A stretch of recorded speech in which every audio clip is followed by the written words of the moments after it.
Welcome dear student, তোমাদের রাসায়নিক গণনা থেকে একটা ম্যাথমেটিক্যাল প্রবলেম তুলে ধরেছি, যেটা তোমাদের মাধ্যমিক পরীক্ষা 2018-তে এসেছিল। তো ম্যাথটাকে দেখতে অনেক কঠিন বলে মনে হচ্ছে, কিন্তু ম্যাথটা খুবই সহজ। তো কি বলছে একটু দেখে নেব। বলছে যে আয়রন পাইরাইটসকে অতিরিক্ত বায়ু প্রবাহে পুড়িয়ে H2SO4 এর শিল্প উৎপাদনের জন্য প্রয়োজনীয় SO2 উৎপাদন করা হলো। যেখানে বিক্রিয়াটি বলছে রাসায়নিক সমীকরণটি এই যে নিচে দেওয়া রয়েছে, তাহলে 4FeSO2 plus 11O2 2Fe2O3 plus 8SO2 এই বিক্রিয়াটি আমাদের দেওয়া রয়েছে। তো বলছে 512 গ্রাম SO2।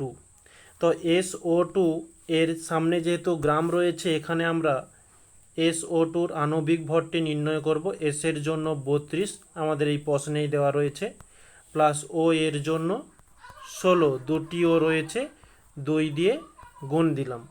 তো 8 ইন্টু 32 প্লাস 16 দুগুণে 32, তাহলে 8 ইন্টু কত হচ্ছে 32, 32 যোগ করলে হয়ে যাচ্ছে 64, 64 ইন্টু 8 512 এত গ্রাম। তারপরে বলছে কত গ্রাম FeSO2 প্রয়োজন।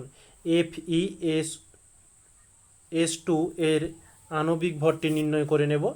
তাহলে 4কে 4 থাকলো, Fe এর জন্য 56 আমাদের প্রশ্নেই রয়েছে, প্লাস এস এর জন্য 32, দুটি এস রয়েছে, 2 দিয়ে গুণ দিলাম। তাহলে 4 ইন্টু এদিকে হচ্ছে 56 প্লাস 32 ইন্টু 2 করলে 64। ওকে, 64 এত। তাহলে 4 ইন্টু এটা যোগ করলে হয়ে যাবে আমাদের 120, অর্থাৎ 480 গ্রাম। তো আমাদের চেয়েছিল কি কত গ্রাম FeS2। তাহলে এই FeS2কে আমরা এই সাইডের দিকে রাখার চেষ্টা করব। তো আমরা এটাকে লিখতে পারি তাহলে 512 গ্রাম SO2 উৎপন্ন করতে